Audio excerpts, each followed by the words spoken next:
I never expected that fixing a broken door would turn into one of the most unforgettable weeks of my life. She was 49, carrying the weight of years I couldn't begin to understand. And in a quiet moment between repairs, she confessed something. That caught me completely off guard. She couldn't stop thinking about me. What started as a simple job slowly unfolded into a story about connection, second chances, and the surprising ways we find companionship when we least expect it. Before we jump back in, tell us where you're tuning in from, and if this story touches you, make sure you're subscribed, because tomorrow I've saved something extra special for you. I pulled up to the quaint little house just as the late afternoon sun was casting a golden glow over the neighborhood. It was the kind of street where everyone knew each other by sight, if not by name, lined with trees that had seen decades pass by and sidewalks that bore the faintest cracks from time's steady march. The job was straightforward. Fix the old wooden door on the front porch. Simple enough, or so I thought. I was used to these kinds of calls, doors sticking, locks broken, hinges squeaking, but this one felt different the moment I knocked, and she opened it. Her name was Evelyn, a woman with a calm presence and eyes that held stories she wasn't ready to tell me just yet. She greeted me with a soft smile, the kind that comes from years of experience, of knowing both joy and hardship. The door behind her was battered, paint peeling, but she seemed less concerned about that than the way the breeze shifted through the gap in the frame. As I set down my toolbox, I caught a glimpse of her home, a blend of cozy clutter and well-loved furnishings, a place that clearly held memories. Over the next few days, I learned more about Evelyn, about her quiet mornings spent with coffee and old books, and the way she cherished her garden that bloomed in defiance of the seasons. The first day was all about assessing the damage. The wood warped and the hinges rusted beyond repair. I measured and planned, making notes as Evelyn watched from the kitchen window, occasionally offering a comment or asking a question. Her voice was steady, a contrast to the nervous energy I sometimes felt when meeting new clients. But there was something in the way she looked at me, a softness that unsettled me in the best possible way. Over the course of that afternoon, the simple task of replacing a door became a quiet dance of shared glances and tentative conversation. I found myself wanting to stay a little longer, to hear more of her stories, even though I barely knew her. By the second day, I was already making a list of materials to pick up, planning out how to rebuild the frame to make it sturdier and more weatherproof. Evelyn insisted on making me lunch, a gesture that caught me off guard but felt genuine. We sat at her kitchen table, the sunlight spilling through the curtains, and for a moment, it felt like more than just a handyman and client sharing a meal. She told me about her life, about the years since her husband passed, how the house sometimes felt too big, too quiet. Her words were carefully chosen, and I could tell she wasn't used to opening up so icily, but something about those afternoons made it possible. Throughout the week, the door slowly took shape beneath my hands, the new wood smooth and fresh, the paint a warm cream that matched the window frames. But more than the physical work, it was the time spent together. That mattered. We shared small routines. She'd bring out a cup of tea just when I needed a break. And I'd tell her about the odd jobs I'd done in the past, the places I'd traveled. There was laughter, too easy and unexpected, breaking through the quiet that usually settled around her house. Evelyn's stories were a mix of bittersweet memories and hopeful moments. And I realized I was beginning to care not just about the door, but about the woman behind it. Late one afternoon, as I was tightening the last hinge, Evelyn paused by the door frame, her eyes fixed on mine with an intensity I hadn't seen before. She took a deep breath and confessed something that stopped me in my tracks. How at 49, she hadn't been able to stop thinking about me since the day I arrived. It was a moment filled with vulnerability and honesty, a crack in the armor she'd built around herself. I didn't know what to say at first. Part of me was caught off guard. Another part was quietly thrilled. That confession changed the way I looked at the whole week. It wasn't just about fixing a door anymore. It was about the unexpected ways people reach out, the ways connections can form when you least expect them. As the sun dipped below the horizon, casting long shadows over the porch, I realized this story was no longer just hers or mine, it was ours. And though the road ahead was uncertain, I felt grateful for that broken door. The one that brought us together in the first place. After that unexpected confession, the atmosphere between us shifted in subtle ways. The days that followed were marked by an unspoken awareness, a new layer added to our interactions that neither of us quite named, but both felt deeply. Fixing the door was no longer just a job for MIT, became a window into Evelyn's world, and into mine, in ways I hadn't anticipated. Each morning I found myself looking forward to arriving at the house, to seeing her waiting by the porch with a quiet smile, the light catching the streaks of silver in her hair. There was a gentle rhythm to those mornings, the kind that feels like the first steps of something fragile and precious beginning to grow. I kept working steadily on the door, carefully sanding down rough edges, applying fresh coats of paint, and adjusting the hinges so they moved smoothly without a sound. But even as my hands moved through the familiar motions of carpentry, my mind wandered to the moments we shared in between.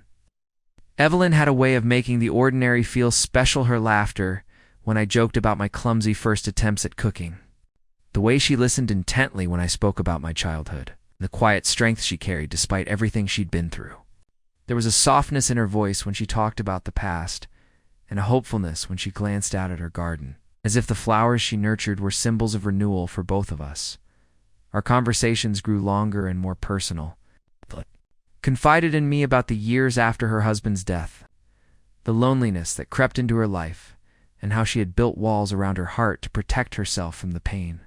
She told me about the dreams she had put aside and the fears she still faced.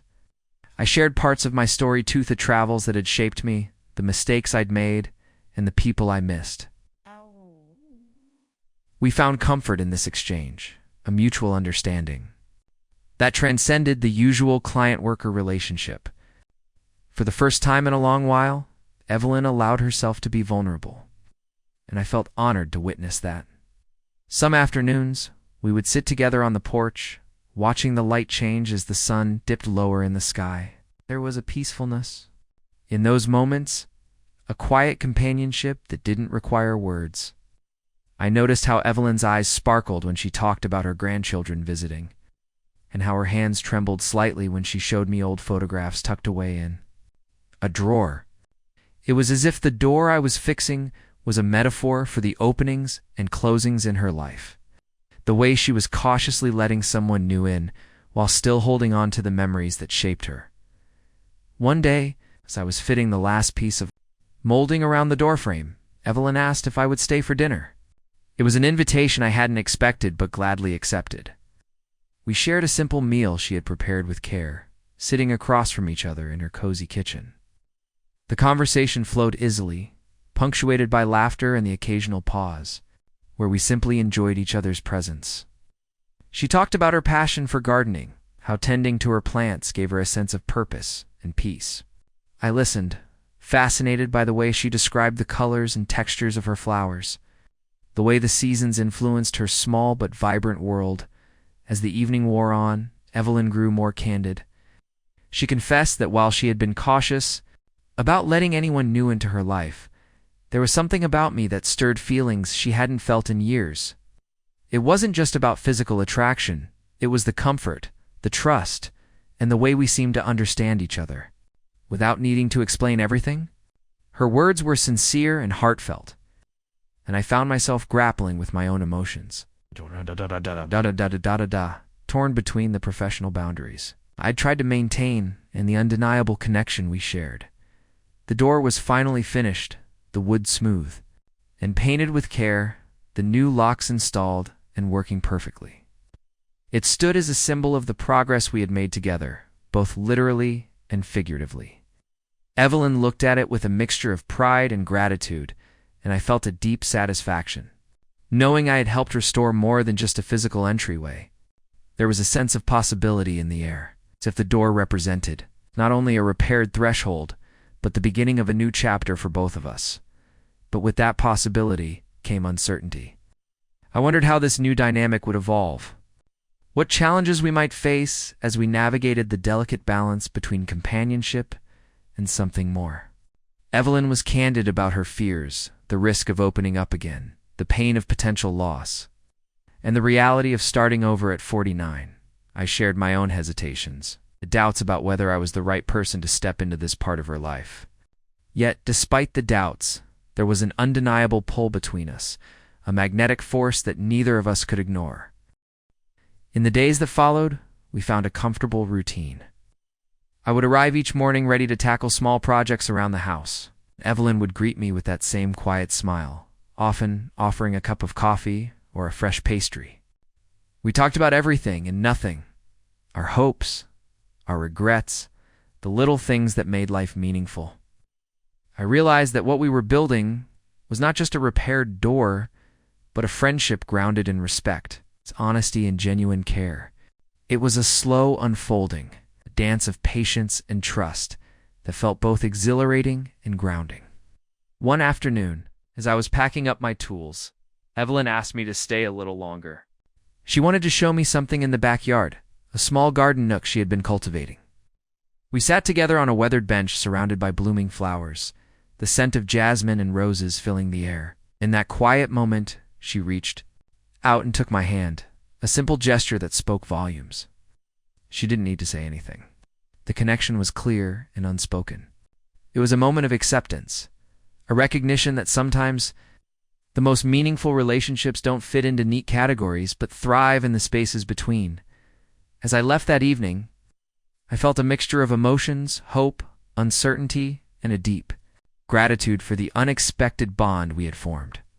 Fixing her broken door had led me to something far more valuable, a connection that challenged my assumptions about love, companionship, and what it means to start anew. Evelyn's confession was just the beginning of a journey neither of us could have predicted, one that promised both joy and challenges but was worth every step. The following morning, I arrived at Evelyn's house earlier than usual, not out of necessity but out of a quiet eagerness I hadn't fully admitted to myself. The sun was still low on the horizon, bathing the quiet street in soft, golden light. Her porch looked different now, with the new door freshly painted and gleaming, as if it, too, was preparing for something new. I knocked, even though she had told me I could let myself in now that the lock worked properly. She opened it wearing a light sweater and a surprised smile, clearly not expecting me so early, but pleased all the same. That smile lingered in my mind far longer than it should have. I told myself I was there to look at some of the smaller repair jobs she'd mentioned, old drawer tracks that needed fixing, loose cabinet hinge, a flickering porch light, but deep down I knew I wanted more time around her, more moments that blurred the line between work and whatever this strange, beautiful thing was that had grown between us. As I stepped inside, I noticed she had laid out 2 mugs on the table and a small plate of buttered toast, as if she'd been hoping I might show up anyway. She motioned for me to sit, and we shared that quiet breakfast like it had become the most natural ritual in the world. Preparing and narrating this story took us a lot of time. So if you are enjoying it, subscribe to our channel. It means a lot to us. Now back to the story. We sat in the kitchen, the morning light pouring through the windows and painting patterns on the floor. She asked me how I had slept, and I asked her about the book on the table next to her seat. Little questions. Ordinary ones, yet they felt like gentle threads weaving us closer with each passing hour. It was strange how easy it was to talk to her, how quickly she had become a comfort in my life, even though only a week ago we were strangers. When I reached for my tool bag, she asked if I could wait a bit, that she had something she wanted to show me before I got started.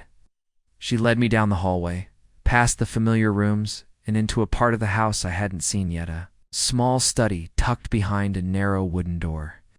Inside, the space was filled with plants, books, and sketches.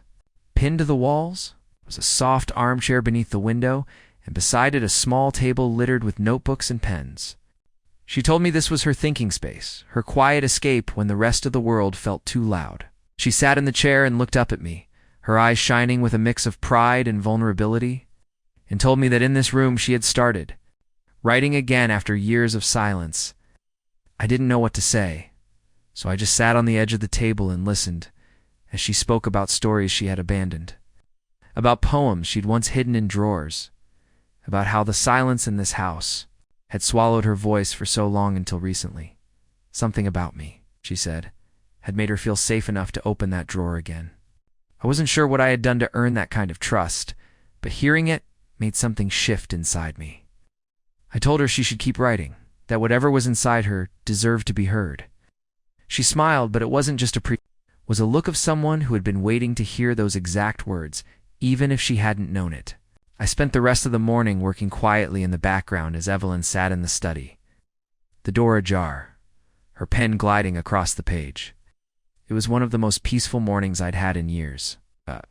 Every now and then, I'd glance over and see her smile at some line she'd written or furrow her brow in thought, and I felt something close to admiration. She wasn't just kind or beautiful or strong. She was creative and brave in ways that didn't always show at first glance. By midday, I had fixed the flickering light and was working on tightening the joints in her old rocking chair, she said. Nearby, her notebook now closed, sipping tea as she watched me. The silence between us wasn't empty. It was comfortable, like a shared understanding that didn't need to be spoken aloud. When I asked about the sketch above her writing desk, a line drawing of a young woman staring out at a storm, she told me it was her. She had drawn it during one of the hardest years of her life, when everything felt uncertain and the future seemed too far away. That girl, she said, wasn't afraid of the storm. She had just learned how to sit in it until the rain passed. Looked at the drawing again, really looked, and saw a strength there that mirrored the woman in front of me. The rest of the day passed in slow, satisfying work. I fixed a loose shelf in the pantry, replaced a corroded fixture in the laundry room, and helped move a box of old records to the living room where Evelyn planned to sort them. She offered me another meal in the evening, and we sat on the couch. With our plates balanced on our knees, listening to soft music from her stereo, she played a record she hadn't touched in years, an old favorite she used to dance to when no one was watching. The melody was gentle and nostalgic, and for a moment, we just listened. Then, with a laugh that surprised both of us, she stood and held out her hand, asking if I would dance with her. I hesitated for only a moment before I took her hand and stood, and together we swayed in that dimly lit living room, surrounded by the soft sounds of the past. It wasn't romantic in the way movies show. It was real, tender, almost shy. Her hand in mine was warm and familiar, and I found myself watching her face more than my steps, memorizing the way her smile curved, how her eyes sparkled beneath the lamplight. That moment didn't need words. It just was. After the song ended, we sat back down, a little closer than before, and I noticed she hadn't let go of my hand. She didn't need to speak the thoughts running through her, and I didn't need to name what I was feeling either. The silence returned. But it wasn't awkward, it was full of everything that couldn't be said yet. As I gathered my tools to leave, she walked me to the door. The same door I had come to fix now stood strong and silent behind her. Against the frame, her arms crossed loosely, and said she didn't expect any of this when she called me that first day. I nodded, unable to say much more than a quiet "me neither." We stood there for another moment, not saying anything, just letting the closeness settle between us like a shared breath. Then I left. But as I walked to my truck, I felt like a part of me had been gently, almost imperceptibly, pulled toward something new. That night, sleep didn't come easily. I lay in bed thinking about Evelyn, about the way her hand had felt in mine, about the way her voice softened when she talked about her art, about how something that started as a simple home repair had grown into a quiet, meaningful rhythm between us. It wasn't just that she was beautiful or kind, though she was both. It was something else entirely, something that lingered in the space she created, and the way she made people feel seen, without asking anything in return. I found myself wondering what she was doing in that very moment, whether she was still up writing in her study or lying in bed thinking the same thoughts I was. That question sat with me until the early morning light filtered through my window and reminded me that another day was already waiting to begin. When I arrived at her place, there was a calmness in the air that I couldn't quite put into words. She greeted me with that same easy smile, but I noticed something softer in her eyes, something open, yet unguarded. We didn't talk much at first, I'd unloaded my tools and asked about the drawer she had mentioned in her bedroom that always stuck when it rained. She nodded and led me inside, and soon I was back to doing what I did best, working quietly, letting the hum of the task settle my mind. She sat nearby, sipping coffee and flipping through one of her notebooks, occasionally glancing up to check on my progress. But every time our eyes met, there was a silence that stretched just a little longer than before, filled with questions. Neither of us was brave enough to ask yet. I finished repairing the drawer, then moved on to a cabinet hinge in the hallway that had begun to squeak. As I worked, she asked me if I had ever considered staying in one place for good. It was an unexpected question, and for a moment I didn't know how to answer. I'd always moved around, taking jobs where they came, living out of a small apartment, and a pickup truck filled with tools and spare parts. But lately, I had started to feel the weight of that lifestyle, the long drives, the short stays, the people I met and left behind. Her question made something stir in me, something that had been quietly taking root since the day I first stepped through her door. I told her I wasn't sure, that I'd never really had a reason to stay before. She nodded, not pressing further, but the look in her eyes told me she understood more than I said. Later that afternoon, she surprised me by inviting me to join her on a walk through her neighborhood. She said she used to do it often, but not so much anymore. We walked side by side, not touching, but always close, our steps falling into an easy rhythm. She pointed out little details I might have missed. Otherwise, the garden 2 houses down with the tulips that bloomed early, the old cat that always perched on the brick wall around the corner, the streetlight at the end of the block that flickered. Every night, at exactly the same time. These were things you only noticed when you paid attention, and I realized then that Evelyn had a gift for noticing. It wasn't just in her art or her writing, it was in the way she moved through the world. Quietly absorbing the beauty and sadness in everything, we ended our walk at a small bench beneath a willow tree in the nearby park. The breeze carried the scent of spring flowers and something sweeter I couldn't quite name. She sat beside me, hands folded in her lap, told me this was where she used to come with her husband, back when things were simpler.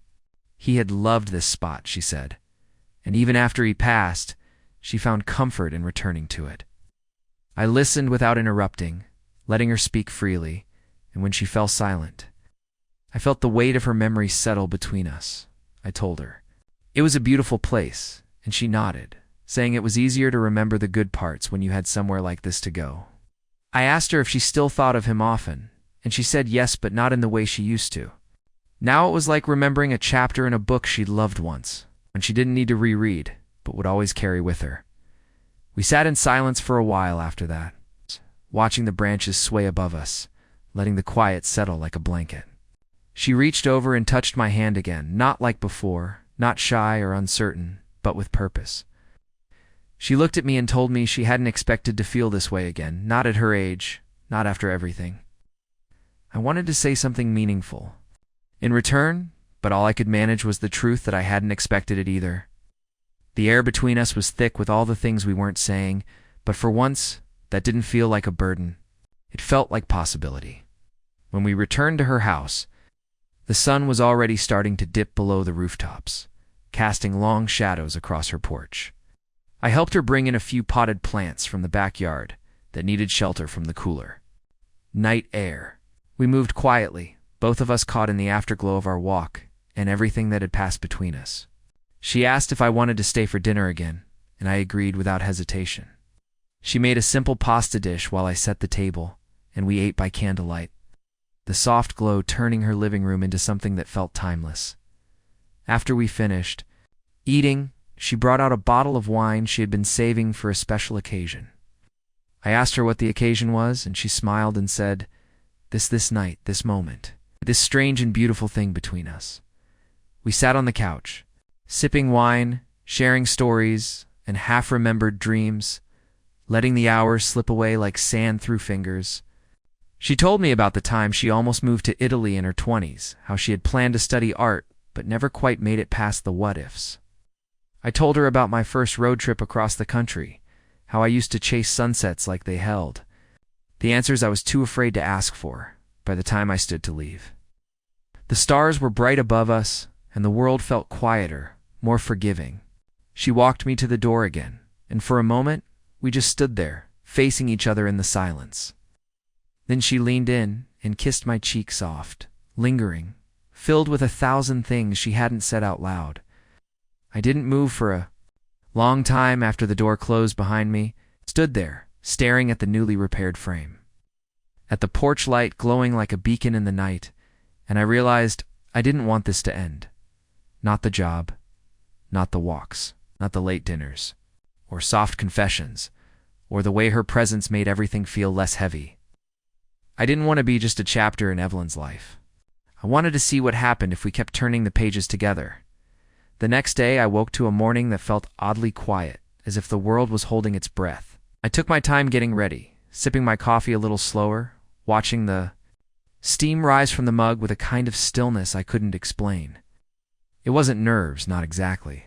It was more like the weight of everything that had unfolded between Evelyn and me was starting to settle into the corners of my mind, making itself at home. I thought about her kiss on my cheek, the softness of her voice when she called that night a special occasion, and the way her hand had lingered in mine beneath the willow tree. Something real had taken root between us quietly, steadily, but with a strength that surprised me. And it made me wonder what the days ahead might look like if I kept showing up, not just with my toolbox, but with my heart a little more open. Each time, when I pulled up to her house, I saw her sitting on the porch steps, legs tucked under her and a blanket draped around her shoulders. She looked peaceful, lost in thought, and for a moment I just watched her through the windshield. She was the kind of woman who wore time gracefully, not trying to hide it, not pretending to be younger or someone else. That honesty was part of what drew me to her, though I don't think I fully understood it until that morning. When I got out and walked toward her, she looked up and smiled. But there was something different in her eyes, something a little quieter, maybe a little uncertain. I sat beside her without speaking, letting the silence stretch. The blanket brushed my arm, warm from her body, and she offered to share it without hesitation. We sat that way for a long moment, watching the trees sway gently in the breeze, neither of us in a rush to speak. Finally, she told me she had been thinking about everything. About me, about us, about the last week, and how quickly something had shifted in her life. She said it scared her not because she didn't want it, but because she did, because wanting meant risking, and risk was something she hadn't allowed herself to feel in years. I nodded, understanding that fear more than I wanted to admit. I told her the truth that I hadn't expected any of this either, that I'd built a life around simplicity and movement because staying in one place had always seemed harder than leaving. But now, the idea of leaving felt like the more painful choice. I didn't know exactly what we were building together, but I knew I didn't want to step away from it. She looked at me then with something like relief and reached for my hand again, grounding herself in the feel of skin on skin, like an anchor in shifting tides. We spent the morning in companionable quiet, working on small things around the house. The kind of tasks that didn't require much talking, just presence, just shared time. I replaced the cracked light switch in the hallway, roiled the back gate hinges, helped her rearrange the furniture in the guest room to make space for a new bookshelf she'd ordered. All the while, there was a rhythm between us that didn't need naming, the kind of flow that happens when two people move together with ease and awareness. She hummed sometimes, while folding laundry or sweeping the back porch, and I found myself lingering in those little moments like they were pages in a book I didn't want to finish too quickly. In the afternoon, she asked me to join her in the backyard. The sun was bright but not harsh, and the breeze carried the scent of rosemary and lemon balm from the herb garden she'd planted years ago. She spread a blanket out under the large oak tree and brought out 2 glasses of iced tea, handing me one with a smile that said she'd been looking forward to this all morning. We sat in the dappled shade, sipping slowly, talking about the things we usually reserve for quieter hours, childhood memories, old dreams that had lost their shine, the books that had changed us in ways we couldn't explain. She told me about the first time she held her daughter in her arms, how everything else had fallen away in that moment. I told her about the time I'd gotten lost in the Colorado mountains and ended up spending the night beneath a sky so full of stars it didn't feel real. The afternoon wore on, golden and slow, and I found myself noticing how the sun lit the edges of her hair, how the light shifted across her face as she turned to listen, how easy it was to be near her without performing or pretending. Point, she reached for something in her pocket and pulled out a folded piece of paper. She handed it to me without explanation. It was a poem she had written the night before, after I'd gone. It spoke of doors and thresholds, of unexpected arrivals and quiet awakenings. It wasn't explicitly about me, but every line felt like a whisper in my direction. I read it twice, then folded it gently and handed it back, unsure of how to put into words what it had stirred in me. She didn't press. She just smiled and leaned back against the tree, content to let the silence speak for itself. As the sun dipped lower, we packed up and went inside. She started dinner while I offered to sweep the porch again, but I didn't really want to do anything. I just wanted to be near her, to stay in that space we had created between us. Over dinner, we talked about the days ahead. She asked how long I planned to stay in town, and for the first time, I didn't give a vague answer. I told her I wasn't. Sure, but I wasn't in any hurry to leave. She seemed surprised by the honesty, but not displeased. After we cleaned up, we moved to the living room and sat close on the couch. Not quite touching, but close enough that the warmth between us filled the space like a quiet fire. It was then, in the hush of that room, with only the sound of a distant owl calling outside, that she turned to me and said it out loud. "I can't stop thinking about you." Her voice didn't tremble. She didn't flinch or look away. She just said it like it had been sitting on the edge of her tongue for days, waiting for the right moment to land.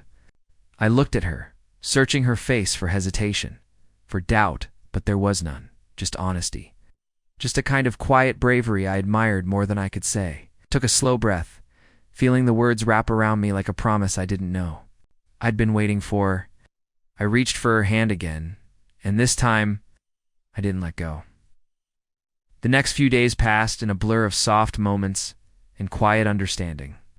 The kind of days that don't scream for attention, but leave a lasting imprint on your heart. I had finished most of the physical work Evelyn had originally called me for, but neither of us mentioned that directly.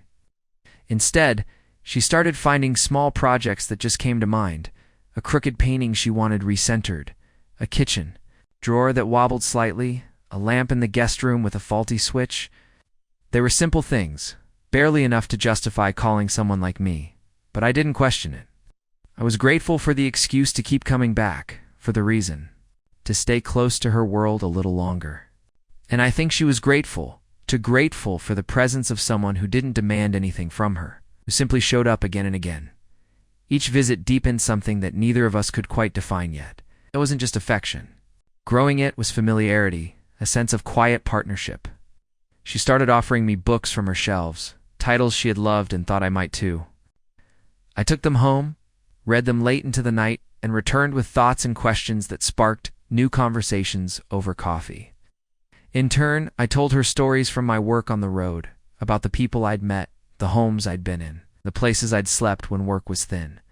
She always listened, like every detail mattered. And slowly, the boundaries between our two lives softened, until it felt like we were building something shared. Fragile, maybe, but real. One afternoon, I brought her a small wooden jewelry box I had made years ago during a quiet winter when jobs were slow. I wasn't sure why I kept it all this time, but something told me it belonged with her now. She ran her fingers over the smooth finish, her eyes misting slightly as she opened it and found the tiny compartment tucked beneath the lid. She looked at me and whispered that no one had given her something handmade in years. I shrugged, said it was just something lying around. But we both knew that wasn't the full truth. That moment stayed with me long after I left. Quiet exchange that didn't need words to be understood. There was something healing in the way our lives overlapped. Evelyn had a calmness to her that anchored me, and I began to realize how long I had been drifting without realizing it. For all my years on the road, I had grown used to being temporary, to being the helper who arrived, fixed what was broken, and then moved on. But Evelyn didn't treat me like a passing stranger. She looked at me like I belonged, like she saw something permanent in me I wasn't sure I had to offer. And maybe for the first time, I wanted to see that in myself too. One night, as we sat on her porch watching the moonrise, she spoke softly about fear, not the dramatic kind, but the quiet, lingering fear that creeps in when you start to care for someone again after a long time of solitude. She said she was scared of hoping, of letting herself believe this connection might be more than a passing moment. I didn't know what to say, so I just reached out and placed my hand over hers. She didn't pull away. In that silence, everything she needed to hear was already spoken. I understood her fears because I shared them. We were both standing on the edge of something uncertain, hearts in hand, waiting to see if the other would catch them. The next morning I arrived to find her in the backyard garden, crouched beside a flower bed, sleeves rolled up and dirt smudging her cheek. She looked radiant in that moment, live and focused, completely in her element. I watched her for a second before calling out, and when she turned, her smile made something inside me settle. She asked me to help her repot some lavender bushes that had outgrown their containers, and I joined her in the soil, our hands working side by side. There was something incredibly grounding about gardening with her, about being in the earth together, creating something that would grow with care. I told her that I'd never had a garden before, and she said it was never too late to learn how to tend to things that matter. We worked until the sun was high. Then she brought out cold lemonade and sandwiches, and we ate in the shade of the maple tree. It was the kind of day that felt suspended from time, where the world shrunk to the size of her yard, and nothing outside of it seemed to matter. I noticed how she brushed her hair behind her ear when she was thinking, how she tapped her thumb against the glass when lost in a memory. These tiny details became my favorite things, not because they were extraordinary, but because they were hers. Later that afternoon, she asked if I would help her go through some old boxes in the attic. She said she had been meaning to clear them out for years, but never found the motivation. We climbed the narrow staircase and stepped into the dusty warmth of the attic, surrounded by decades of forgotten keepsakes and unopened memories. She pulled out boxes marked with years and names and opened them slowly, as if bracing herself for the rush of the past. We sat on the floor, legs crossed, going through photo albums, letters, faded postcards. She told me about her younger days, about traveling with her husband, about the years she spent in New Mexico painting landscapes that never sold but fed her soul. At one point, she found a box labeled, "Do not open too much." She laughed nervously and looked at me before lifting the lid. Inside were journals, poems, half-finished drawings, and photographs that captured her at different ages, laughing, crying, dancing. I wanted to read a page. I hesitated, unsure if I was intruding, but she nodded. So I opened to a random page and read silently. It was a piece about grief, about trying to remember the sound of someone's voice when it had already started to fade. I closed the book gently and looked at her, and she smiled a sad, knowing smile. We stayed up there for hours, lost in memories and the quiet magic of rediscovery. As the light began to fade, she turned to me and said she felt lighter, that maybe it wasn't about forgetting the past, but about letting it take its rightful place so something new could grow. I nodded, feeling the weight of her words settle, somewhere deep inside me. That night, as I was about to leave, she stopped me at the door. She looked into my eyes and, without a hint of hesitation, said she was glad I came into her life when I did, that she wasn't sure how or why it happened, but she was thankful every single day since. I wanted to tell her that I felt the same, that whatever this was between us, it had become the most honest thing in my life. But the words didn't come. Then, instead, I touched her cheek gently, and she leaned into the gesture with closed eyes. It was quiet. It was real. And it told her everything I couldn't say yet. As I walked back to my truck, I didn't feel like a man finishing a job. I felt like someone arriving somewhere he might not want to leave. I didn't take on any other jobs that week. The thought of starting another project somewhere else, even temporarily, felt hollow in comparison to the quiet world I had come to know inside Evelyn's home. What had once been just a gig had turned into something layered and personal, a space where my usual detachment no longer applied. I found myself rearranging my days around her, not because she asked it of me, but because I wanted to. Every time I knocked on her door, it felt like I was stepping not just into a house, but into something far more intimate. Something sacred that neither of us had fully defined yet. And in that undefined space, something gentle but powerful was taking root. She greeted me that morning, wearing a soft blue cardigan, her hair pulled back loosely, strands falling over her cheek as she opened the door with a smile that reached her eyes. She asked if I'd like to help her move a few pieces of furniture around in her living room. She was redecorating, she said, clearing out the old energy. We pushed the couch toward the windows, shifted the armchair to a new corner, rolled up a rug that had been sitting crooked under the coffee table. Each movement felt symbolic, like rearranging the furniture was her way of making space for something new, not just in the house, but in her heart. She played music while we worked, something soft and old-fashioned, and we moved slowly to its rhythm, pausing often to laugh at how indecisive she could be when choosing where a lamp should go or which plant would look best near the bookshelf. But the laughter was light and easy, and the decisions didn't matter as much as the time we were spending together while making them. Afterward, she brought out 2 glasses of iced tea, and we sat cross-legged on the floor in the middle of the rearranged room, breathing in the changed space. The sunlight streamed through the window in a new angle now, casting golden lines across the floorboards and over her knees. She asked me what I saw when I looked around, and I told her it looked like a fresh start. She nodded thoughtfully and said that was exactly what she'd been hoping for. Then she looked at me and said quietly that I was a part of that fresh start too. I didn't know what to say in response. I just reached for my glass and took a sip, letting her words settle like warmth through my chest.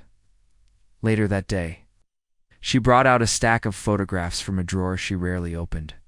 They were photos of her in her 20s and 30s, some with friends, others alone in different places, standing in front of a mountain range, smiling on a sandy beach, holding a paintbrush in a cluttered studio.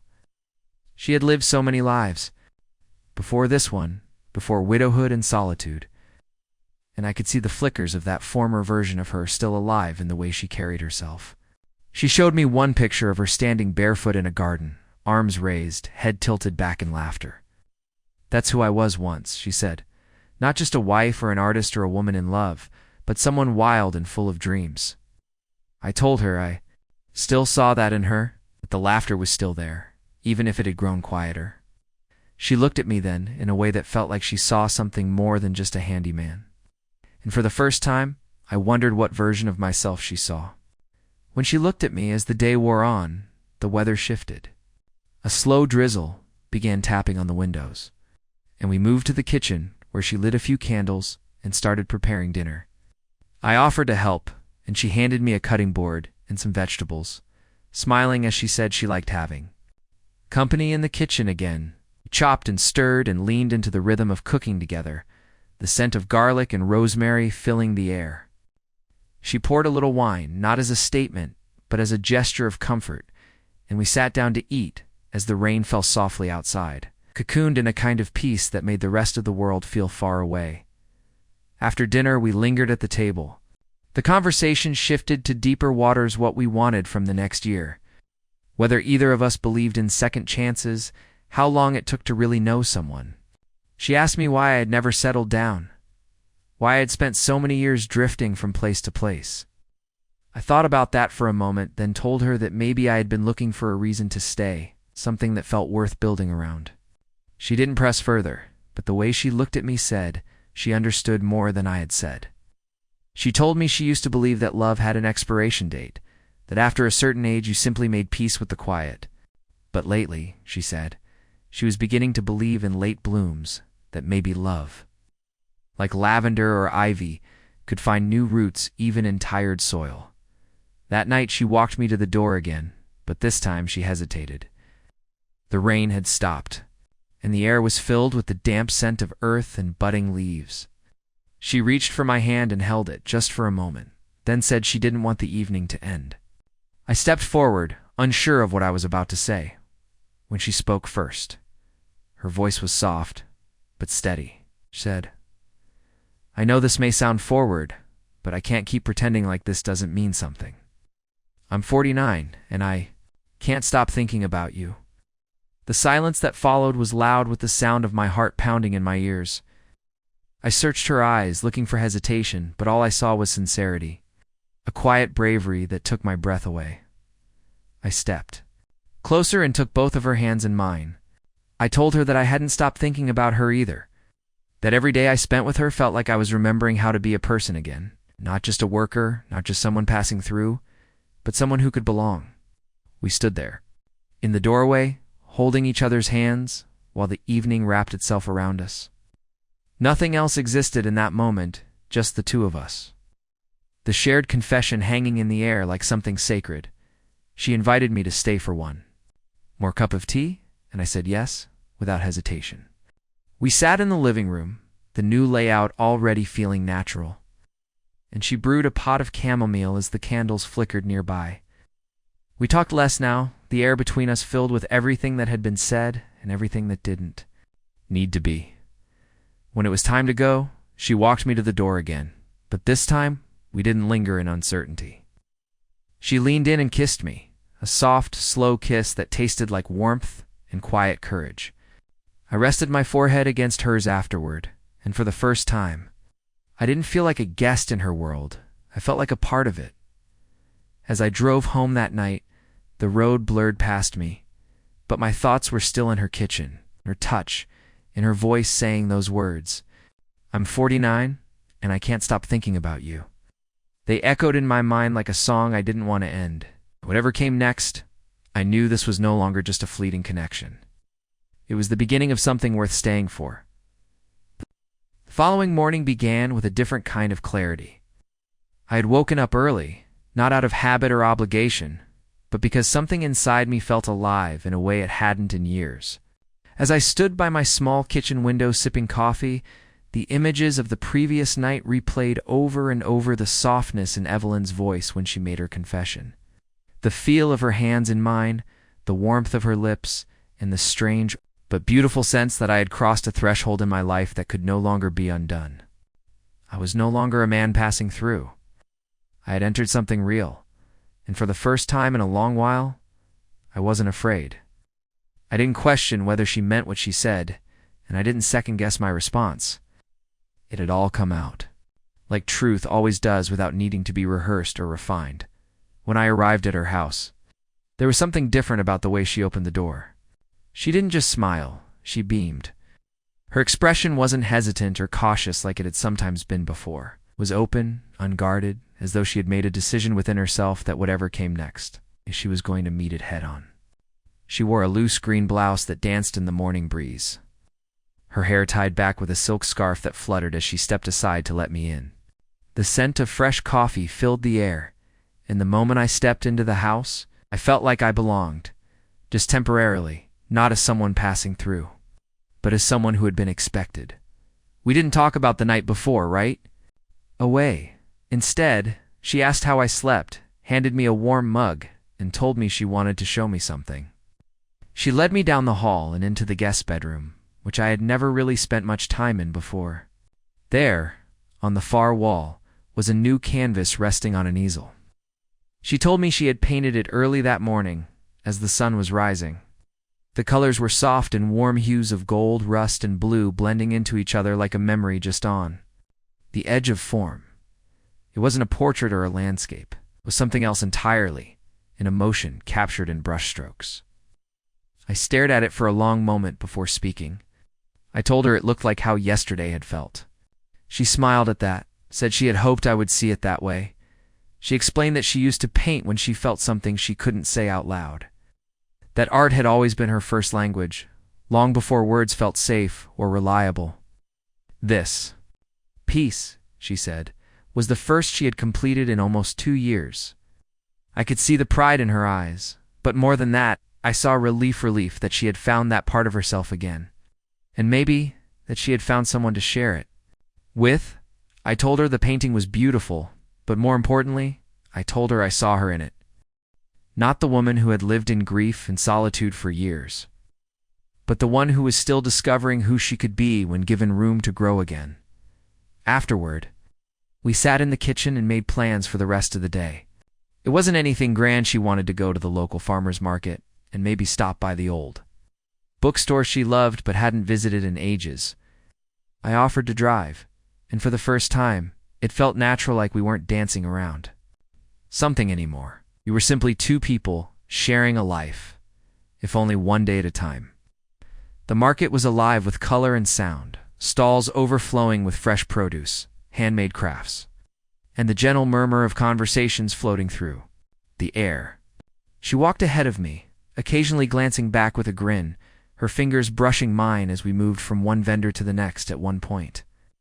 She picked up a bundle of wildflowers, lavender, daisies, and something small and pink I couldn't name. She held them to her chest and asked if I thought they would look nice on the dining table. I told her yes, but then added that they looked even better in her hands. Her cheeks flushed, but she didn't look away. Instead, she leaned in, close, and whispered that I needed to be careful, or she'd start thinking I was the kind of man who could say things like that every day. I told her maybe I was becoming that kind of man. The way she looked at me then, half amused, half hopeful, made me feel like I already was. We spent the rest of the afternoon wandering. The bookstore smelled of old pages and dust, the kind of scent that makes time slow down. She moved through the aisles like someone returning to a place that once held secrets, and I watched as her fingers grazed the spines of books she had probably read long ago. She picked one and handed it to me, saying she thought I'd like it. I took it without looking at the title. It didn't matter. What mattered was that she thought of me when she saw it. On the way back to her house, the sky turned a brilliant orange, the kind of sunset that makes everything look like it's been dipped in fire. She reached across the center console and took my hand, holding it gently but with conviction. No words were exchanged. There was no need. The silence was filled with something much deeper than conversation. When we got back, we unpacked our small haul: the flowers, a few vegetables. The book canned. She laughed when she realized she had forgotten to buy the olive oil she originally went for, but then she shrugged and said that maybe it didn't matter. Maybe the whole point of the day wasn't about what we brought home, but about what we brought back to each other. That sentiment stayed with me as we made dinner together again, this time a light salad and soup, with music playing low in the background. Everything about the evening felt familiar in the best way.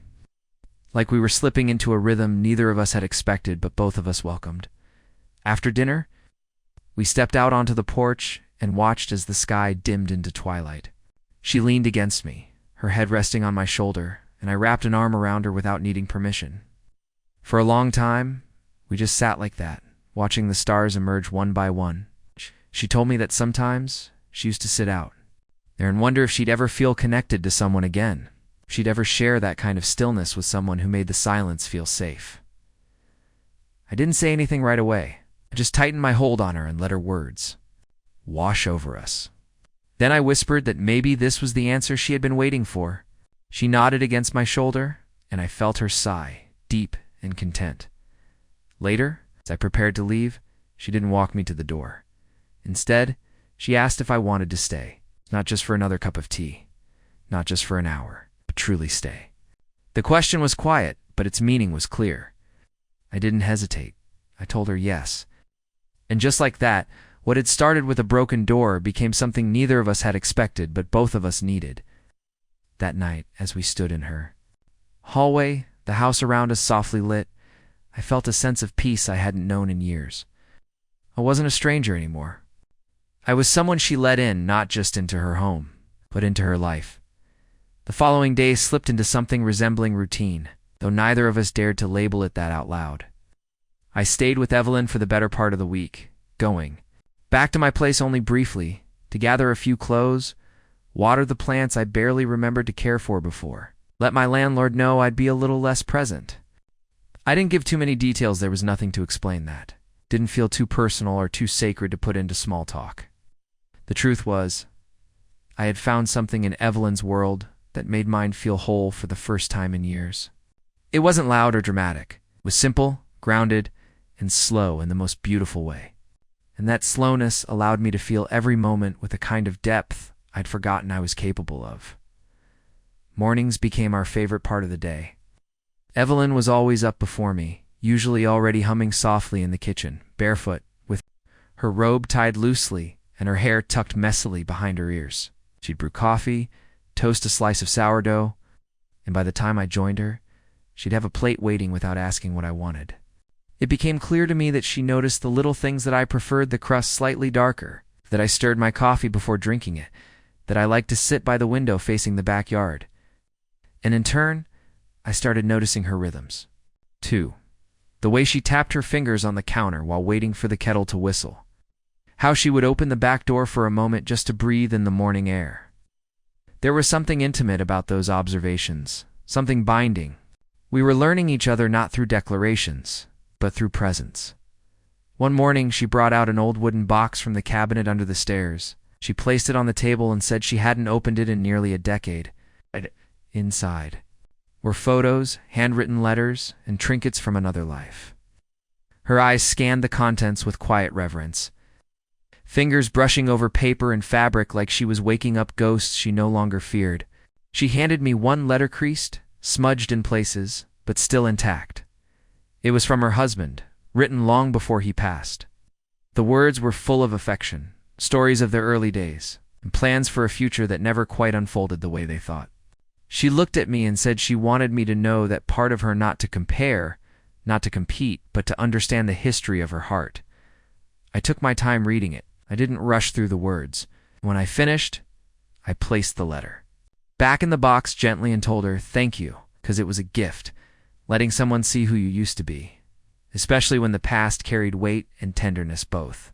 She smiled then, a little unsure, and I reached across the table to take her hand. I told her I wasn't here to replace anything. I was just here. With her. Now, and whatever we were building didn't require forgetting it. Just asked for space. To grow in its own direction. That afternoon, we went on a walk through the nearby trails she used to visit with her husband. She hadn't been back since he passed, she said, but something about this week made her feel like she was ready. The trail was quiet, dappled with sunlight and birdsong. As we walked, she spoke of the memories rooted in those paths, how they used to pack sandwiches, how he'd pick wildflowers for her, how sometimes they'd just walk in silence. It wasn't painful the way she remembered it now. It was soft, like a song played low in the background, adding texture rather than sorrow. And I was honored to be there with her, not as a shadow over her past, but as a companion in her present. We sat on a bench at the top of the trail, where the trees opened to a wide view of the town below. She rested her head on my shoulder and said she felt something she hadn't in years, a calm that wasn't forced or fleeting. I told her I felt it too, not just in that moment, but every day since we started sharing time. I realized then that what we had wasn't born out of loneliness or longing, but of alignment. Two people finding each other, not because they needed saving, but because they saw something familiar in each other's quiet. That evening, back at the house, I fixed the last creaky hinge on the pantry door.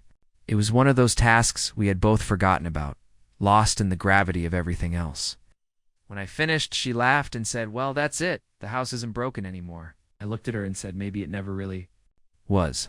And as the words left my mouth, I realized I wasn't just talking about her home. We were creating something sturdy, honest, and slow.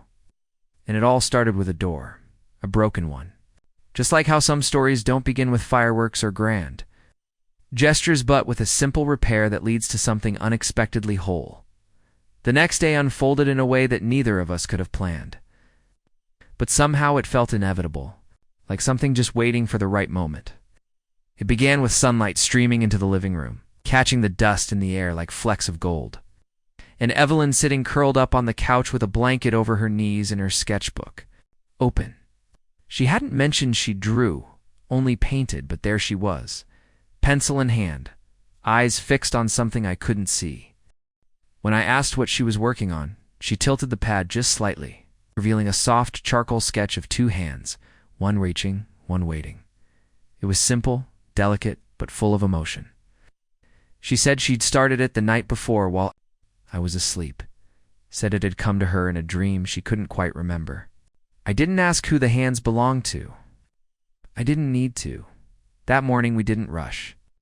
There was no schedule, no errands, no repair list, just the comfort of shared stillness.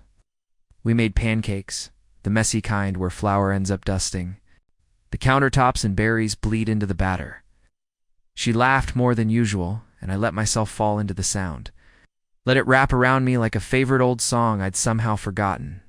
We ate at the kitchen table without needing conversation to fill the gaps, and that was something new for me. I had spent so much of my life trying to keep conversation going, to avoid silence. But with Evelyn, silence wasn't something to escape, it was something to sink into. Around midday, she asked if I wanted to drive out with her to the lake just outside town. It wasn't far, maybe 30 minutes through winding country roads. And it was a place she used to visit alone in the early months after her husband passed. She hadn't been back in years, but she said she wanted to go again, not to chase the past, but to make a new memory. I agreed without hesitation. The lake was still and wide, bordered by tall reeds and scattered birch trees. It's the kind of place that looked untouched by time, where everything felt slowed down and deliberate. We found a quiet spot beneath an old willow tree, its long branches swaying lazily in the breeze, and spread out a blanket. She packed sandwiches, apples, and a thermos of iced tea, and we sat there for hours, shoes off, toes grazing the cool grass, letting the day carry us at one point. I looked over and saw her watching me, not staring, not waiting for me to speak, just watching, like she was seeing something in me that maybe I hadn't even seen in myself yet. She reached out then, brushed a bit of dried grass off my shoulder, and said, "You feel like peace." It hit me in a place I didn't know was still bruised. I didn't say anything right away. I just let the words settle, felt their weight and warmth. And then I told her she felt like home. It wasn't poetic. It was true. And truth, spoken without pretense, had a power that lingered. We dozed for a bit in the late afternoon sun, heads resting close, the kind of nap that only happens when you feel completely safe. When we woke, the lake shimmered with the gold of early evening, and she asked if I wanted to take a walk along the water's edge. We wandered barefoot, stepping over smooth stones and patches of soft moss, and I reached for her hand without thinking. She laced her fingers through mine like it was second nature. It was a small gesture, but it felt monumental, like we'd crossed some quiet line between comfort and commitment. Even if the words hadn't been spoken aloud, driving back that evening, the road was empty except for us, and the sky stretched wide with the first stars beginning to show. She leaned her head against the window, eyes half closed, and I realized I didn't just enjoy being around high, needed it. Not in the desperate way of someone searching for validation, but in the grounded way of someone who had finally stopped searching. I had found something here, someone, and I wasn't willing to pretend it was casual anymore. Back at her house, we sat on the porch with mugs of tea, wrapped in a blanket as the temperature dipped. She told me about her dreams, not the ones that came at night, but the ones she used to have before life rearranged itself. She had wanted to open a little art studio once, maybe teach painting to kids or host workshops in the evenings. She said she let that dream fade after her husband died, told herself it was too late to start something new. But lately, she'd been thinking maybe it wasn't too late after all. Maybe with the right person beside her, she could try again. I told her I thought it was a beautiful idea. And then I told her I'd be there, however she needed. Whether she opened a studio or painted just for herself, I'd be in her corner. She looked at me then with a softness I hadn't seen before. Not romantic, not wistful, just real. Like all her walls had finally come down. Felt something shift between us. This wasn't just a quiet companionship anymore. It was beginning to feel like a choice. Like love, not born from passion or loneliness, but from the daily decision to show up for one another, to be gentle, too. Stay as the night deepened, and we sat there in the hush of our shared silence. I realized something that struck me to my core. This wasn't just a new chapter. This was a new book entirely. And for once, I wasn't afraid of where the story was going. I was just grateful to be part of it. The days that followed weren't dramatic or filled with milestones. They were just full of small conversations, unspoken glances, and the kind of quiet gestures that wove a rhythm between two people who had stopped trying to prove anything. Evelyn and I started settling into each other the way people settle into favorite chairs, easing into familiarity, comfort, and warmth that doesn't need explanation. There was no defining moment where we said aloud what we were becoming, but it was there in everything we did. I'd fix a creaky cabinet, and she'd leave a cup of tea waiting. She'd pull out her sketchbook while I read, and every now and then I'd catch her glancing up, as if drawing from me something she couldn't quite put into words.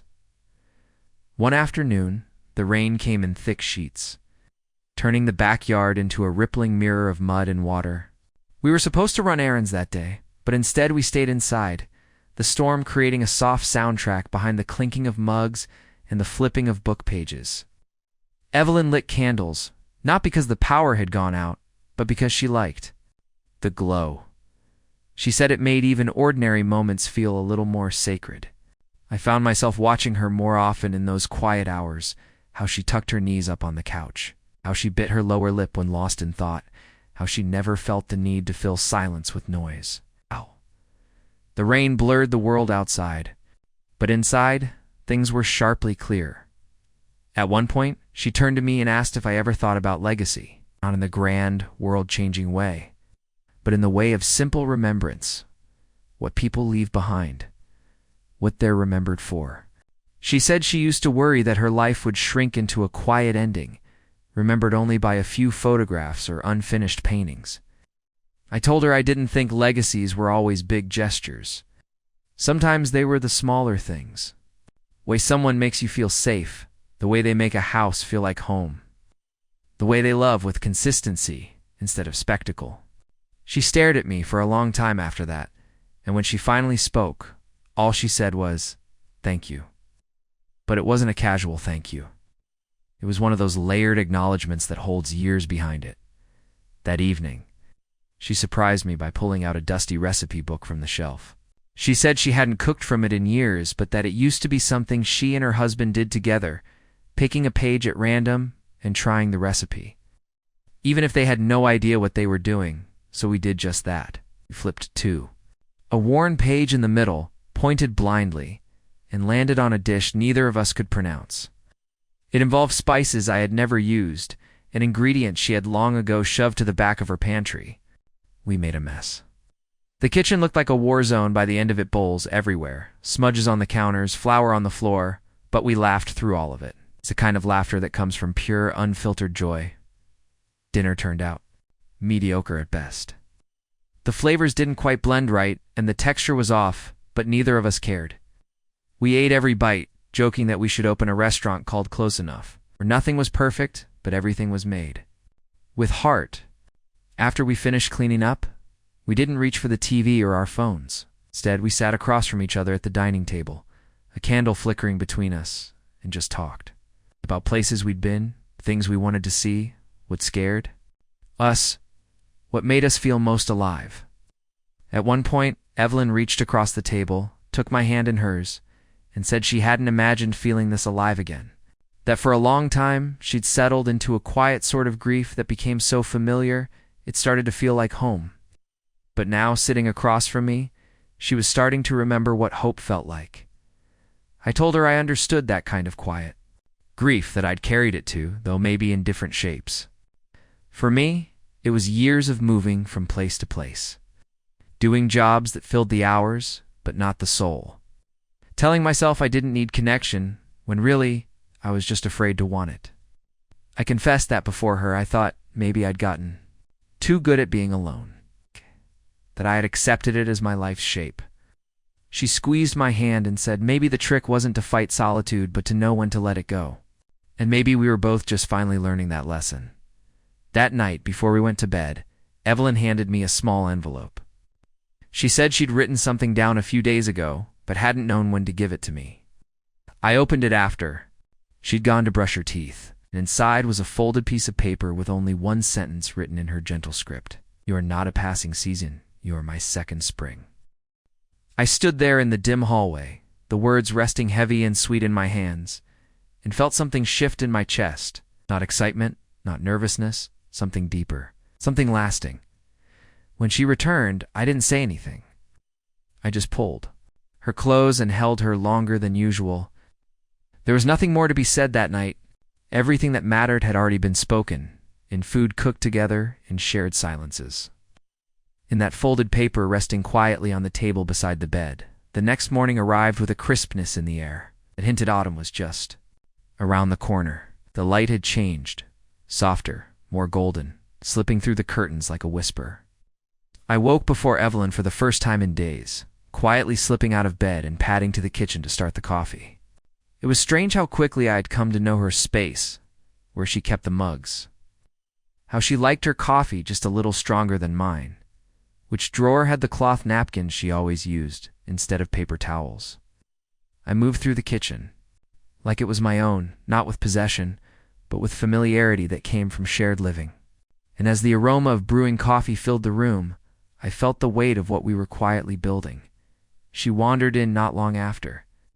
Her hair tousled from sleep, the kind of soft disarray that made her look more beautiful than she'd ever allow herself to believe. She mumbled good morning, wrapped her arms around me from behind, and rested her cheek between my shoulder blades. It wasn't dramatic or performative, just closeness, just knowing someone was there when you needed to lean into them. We drank our coffee in silence at the table, watching the shadows dance along the hardwood floor as the sun began its slow climb. I asked if she wanted to do something different that dog it out of the house, maybe take a small trip somewhere. She smiled and said she'd like that. We decided on a drive out to an antique market a few towns over. Evelyn said she hadn't been there in years, not since she and a friend used to go every month, back when weekends were meant for exploring and not just recovery from the week. The drive was easy, the kind where the road unwinds in lazy curves, and old songs come on the radio without needing to be shuffled. She rolled the windows down, letting the wind catch her hair, and sang along to a tune from the 80s that I only vaguely remembered. Her voice was soft, a little off-key, and perfect. I watched her as much as I watched the road, feeling like every mile was drawing us deeper into something we couldn't name, but both understood. The antique market was a sprawling maze of booths and tents, filled with the smell of old wood and sun-warmed dust. We meandered slowly, pointing out odd trinkets, laughing over outdated fashion, marveling at relics that had outlived their owners. She picked up a porcelain tea set, turning each piece in her hands like it might whisper a story if she listened. Closely enough, I found a weathered leather-bound book of poetry and flipped through pages that had browned with age. We didn't buy much, just a small brass bell, she said, reminded her of summer. Trips to her grandmother's butt we left with our hands intertwined and our hearts a little fuller. On the way home, sky turned, that muted gray that comes before a late afternoon rain. We didn't speak much during the drive. It wasn't a need to. The quiet between us wasn't uncomfortable, it was a shared understanding.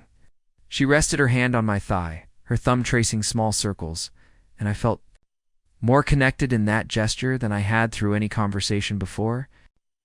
When we got back, the rain came in soft bursts, and we spent the rest of the evening curled up on the couch under one of her crocheted blankets, the bell she bought sitting on the windowsill like a small symbol of the day.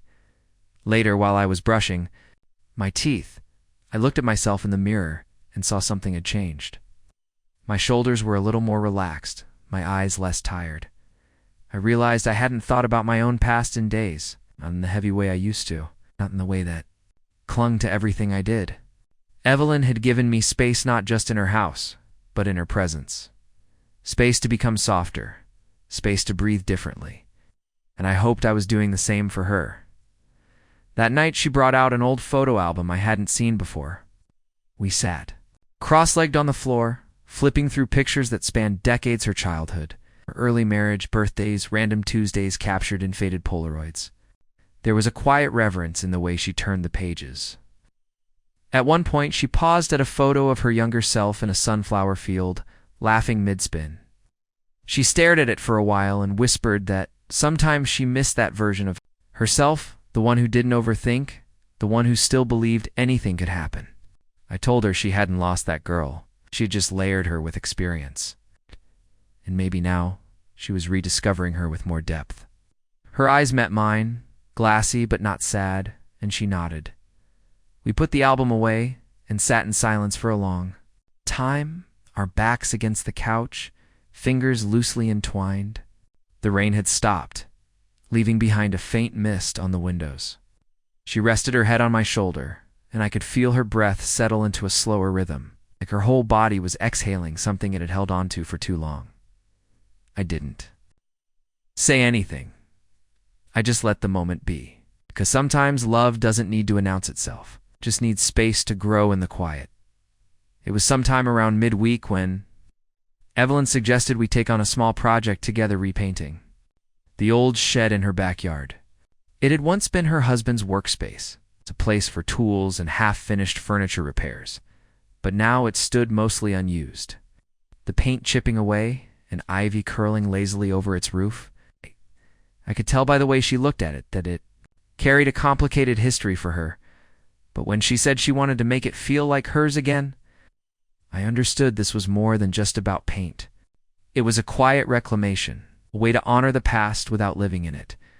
So I said yes, without hesitation, and that afternoon we drove to the hardware store, hand in hand, arguing over shades of blue like it was the most important decision. In the world, we settled on a deep slate blue with a hint of green, something that reminded her of a stormy sea. Back home, we spent the rest of the day prepping the shed, sanding down the wood, clearing away the vines, and washing away years of dust and cobwebs. The sun was unrelenting, but we didn't mind. There was something satisfying about working. Side by side, sleeves rolled up, sweat on our brows, but always sharing those little smiles in between strokes of the brush. Evelyn laughed more that day than I'd seen in weeks.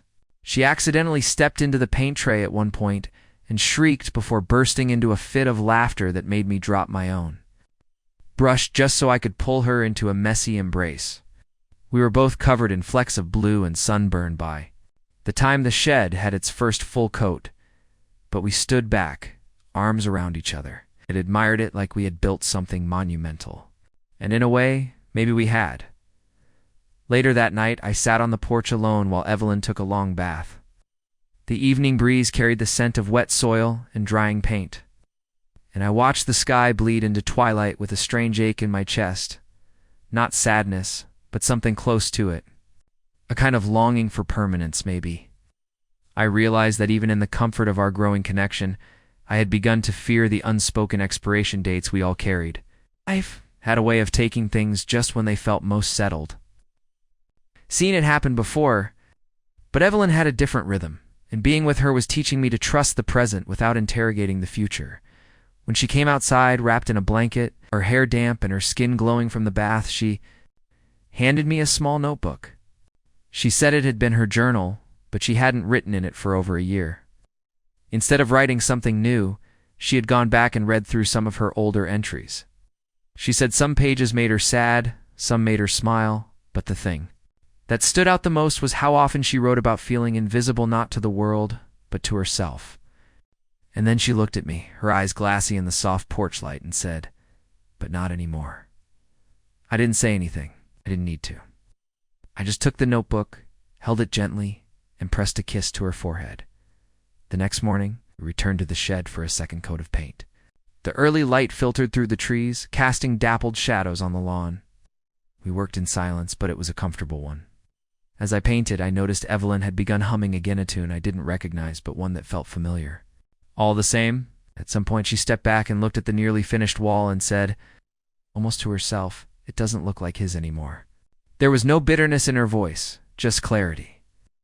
And in that moment, I realized how much of her healing had nothing to do with me, but everything to do with the space she had finally allowed herself to claim.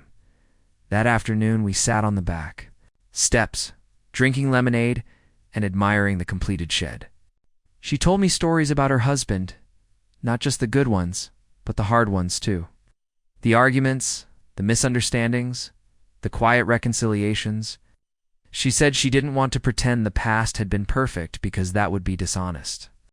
But she also didn't want it to be a ghost that haunted the new life she was building.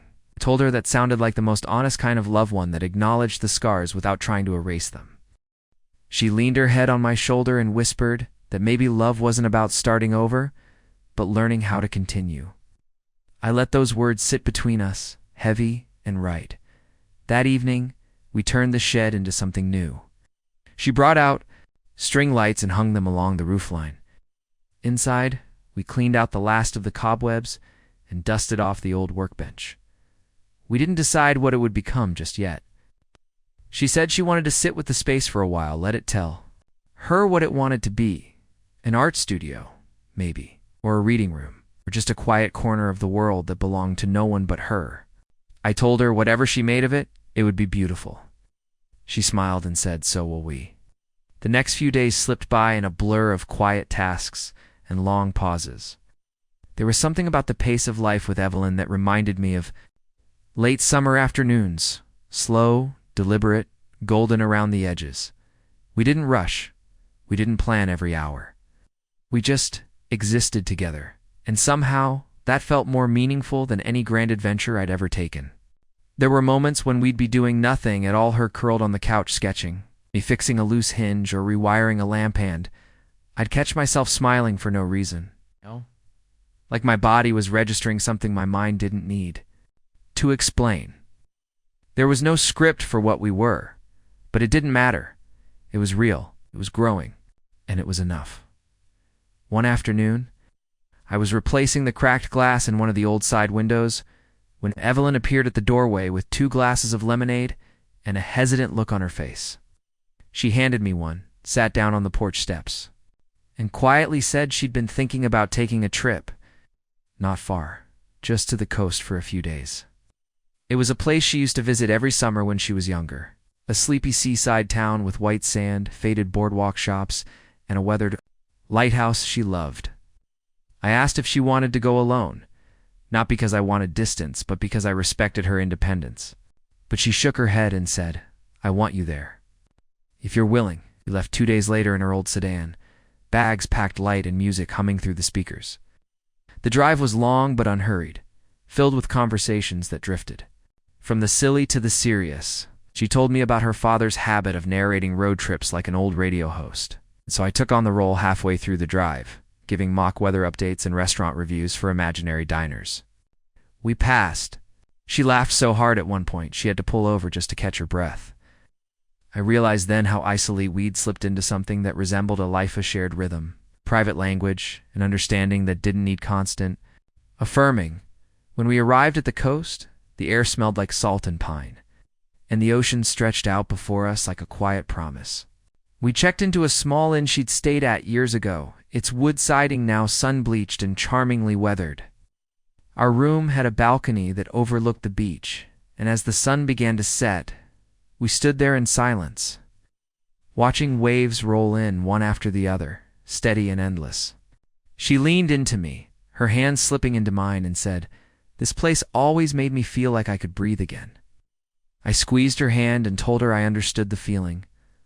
Over the next couple of days, we wandered through local art galleries, ate seafood with our fingers at roadside shacks, and walked barefoot along the shoreline until our legs ached and the sky turned navy. Evelyn brought her sketchpad everywhere. I caught glimpses of what she was drawing, snippets of our surroundings. The curve of the lighthouse, the tilt of my profile when I wasn't looking. I didn't comment. I didn't need to. It felt like a gift just being captured in the margins of her world. One evening, as we sat on a blanket watching the stars blink into life, Evelyn turned to me with a vulnerability I hadn't seen in a while. She said she'd been thinking a lot about her age. Not in the sense of regret, but more in wondering how she'd spent so much time shrinking herself into the safe corners of life. She confessed that after her husband died, she'd convinced herself that the rest of her story would be written alone. She didn't see a future with someone else, not because she didn't want it, but because she didn't think it was allowed. That loving again felt like betraying what came before. I told her I had no desire to replace what she had lost. I wasn't interested in rewriting her history, just wanted to be part of whatever came next if she'd have me. Looked at me for a long time, her eyes glossy but steady, and then said something I'll never forget. "I'm not afraid of loving you. I'm afraid of how much I already do." The ocean kept whispering behind us, the stars watching without judgment, and I pulled her close, resting my chin on the top of her head, feeling the weight and wonder of those words settle into the space between us. That night, we didn't talk. Much. We lay in bed with the window open, the sound of the sea drifting in like a lullaby, and we held each other with the kind of gentleness that made time feel suspended. It wasn't about passion or urgency. It was about being seen, being chosen, being safe. And as I drifted off to sleep with her breathing soft against my chest, I realized something I hadn't been ready to say until now. I loved her, not just the way she looked at me or the comfort she brought, but the way she made the world feel possible again. We returned from the coast quieter than we had left, not because something was wrong, but because something had settled between us, like fresh snow blanketing a familiar path. The trip hadn't changed us exactly, but it had confirmed things we hadn't yet dared to say aloud. Being there together, away from the comfort of Evelyn's home and the daily patterns we'd fallen into, had shown us that what we were building wasn't just circumstantial. It wasn't just proximity or shared solitude. It was something with roots, something worth tending. Though we hadn't said the words "I love you," not directly, the feeling was there, woven into every look, every touch, every shared silence. When we pulled into her driveway, the porch light blinked on, as if it, too, had been waiting for us to come home. Over the next few days, life returned to its usual rhythm, but with a new softness layered over everything. The small routines, morning coffee, folding laundry, grocery runs, now felt like threads stitching a quiet life together. I noticed how she hummed more often while cooking, how she left notes for me tucked in odd places, little reminders like, "Don't forget to drink water, or the world is brighter with you in it." I started doing the same, scribbling jokes on napkins or sketching little stick figures of us on the corner of her newspaper. We didn't talk about the future in grand terms, but we began living like there would be one, like tomorrow always included the other person. One morning, while replacing the broken gutter above the kitchen window, I found Evelyn sitting on the back steps, staring at the now completed shed. She looked thoughtful, distant in a way I hadn't seen since the early days. When I asked what was on her mind, she said she was thinking about the version of herself that had first answered the door when I came to fix it. How guarded she'd been, how resigned. How certain she was that romance, companionship, even deep friendship had all passed her by. And then she looked at me, her eyes full of that same stormy softness that seemed to surface whenever she was peeling back another layer, and she said, "You knocked on more than just that door. You opened something I didn't think I'd ever unlock again." It was the kind of statement that lingered in the air even after the moment had passed, wrapping itself around the rest of the day like a silk ribbon. We spent that afternoon rearranging her living room, not because it needed it, but because she said she was tired of the same angles, the same views. It was symbolic, really, though she never called it that. A way of creating space for a new season, one that wasn't haunted by absence. As we moved the furniture, wiped down old picture frames, and opened the windows to let in the late summer breeze, I realized how much lighter the house felt. Not because of the air, but because of her, because she had stopped waiting for permission to let go, and had simply started doing it. Later that night, as we lay in bed, the room dim and still, Evelyn whispered something against my collarbone.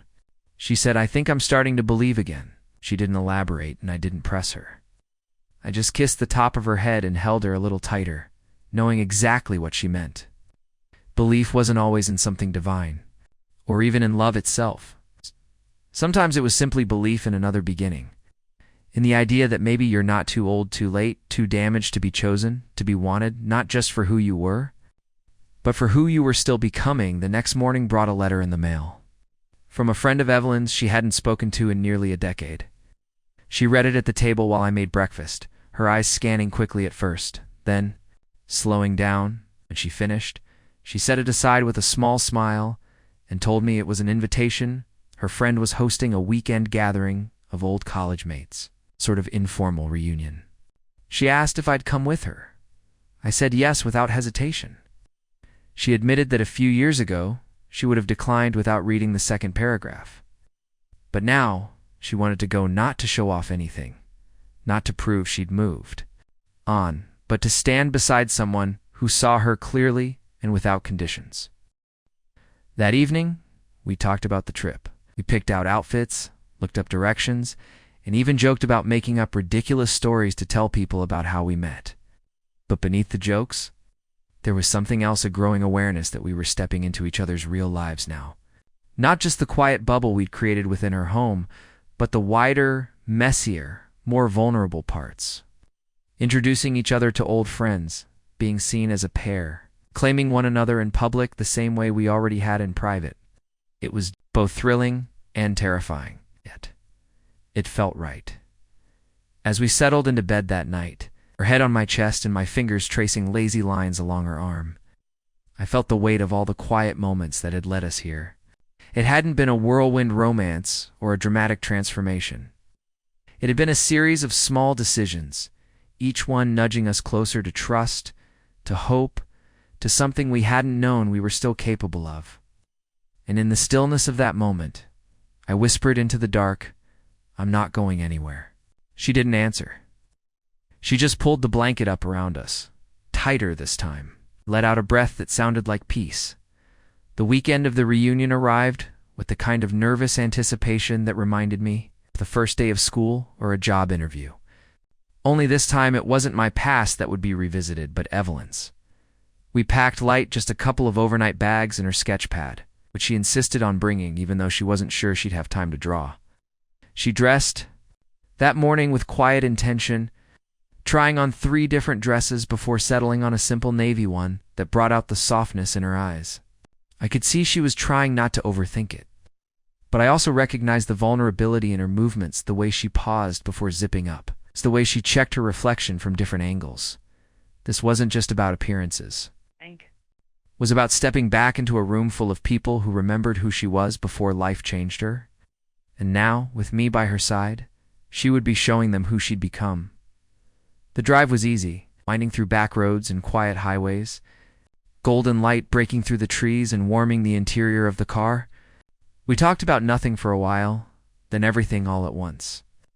She told me about some of the people we'd be seeing, a mix of fond memories and faded connections. There was a woman she used to walk to class with every morning, a guy who once painted her dorm ceiling like the night sky, an old roommate who cried over every breakup but loved harder than anyone Evelyn had ever known. I could tell she was trying to remember how she used to fit into all of it, whether she still could. We arrived just after noon to a cozy bed, and breakfast tucked into a wooded neighborhood near the college campus. The air smelled like pine. Needles and fresh rain, and the sounds of distant laughter filtered through the trees. People were already gathered on the lawn, folding chairs set in loose circles, glasses clinking, old music playing from a speaker near the porch. Evelyn took a breath and reached for my hand, and I squeezed hers, grounding her silently. As we walked up together, a few heads turned, some smiles widened, and someone called out her name with a surprised joy that melted the hesitation from her face. In that moment, I watched the years fall away, not erased, but softened. The hours passed in a blur of introductions and conversations, each one peeling back another layer of her life I had only glimpsed in stories. I watched her laugh, deep and unrestrained, with a woman who used to be her debate partner. I saw the way she leaned into an old friend's hug like no time had passed, and how her eyes grew misty when someone pulled out a photo album from their dorm years. She introduced me without flinching, always with a smile that carried quiet pride. "This is someone who makes me feel like myself again," she said once, and I could have floated right there on the spot. No need for labels. Just truth. As evening approached, the group moved indoors, taking over the common room of the inn with blankets and wine glasses, stories flowing freely. I sat beside Evelyn on a long couch, her legs tucked under her, her hand resting on my knee. Someone asked her what she'd been doing all these years, not just professionally but personally. Evelyn paused, glanced at me, and then said, "I spent a long time figuring out how to be alone without being lonely. And then I met someone who reminded me what it felt like to be seen."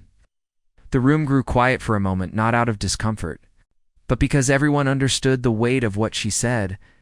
Some nodded, some smiled. One woman across the room gave her a quiet, knowing look that said, "Me too." Later, when the gathering began to wind down, Evelyn and I stepped outside into the night air, which had grown cool and fragrant with the scent of damp earth and blooming hydrangeas. We stood in silence for a while, watching fireflies dance in the tall grass beyond the garden. She leaned against me, her voice soft and steady as she said, "That wasn't nearly as hard as I thought it would be." I told her she had done beautifully, that she'd carried her past with grace and walked right into her present with strength. She smiled, kissed me gently, and said, "Thank you for coming with me, for being part of it." I held her close and told her it was never a question. That night, lying in the small guest room, the ceiling sloped low above us. The hum of distant laughter still floated through the floorboards. I found myself wide awake, not from nerves or discomfort, but from a sense of deep contentment I hadn't felt in years. Evelyn was beside me, her hand tucked under her chin, her breathing slow and peaceful. I realized this wasn't just her story I'd been invited into, it was ours now. And though it had started with a broken door, a casual repair job, and an unexpected confession, it had grown into something far more intentional. It had become the quiet rebuilding of a life neither of us expected, but both of us had needed, more than we realized. We returned home on a Monday morning, the weekend behind us lingering in the air like the soft scent of old perfume, familiar and hard to describe. The ride back was quiet, but not uncomfortable. It was the kind of silence that exists between two people who no longer need to fill space with sound just to feel connected.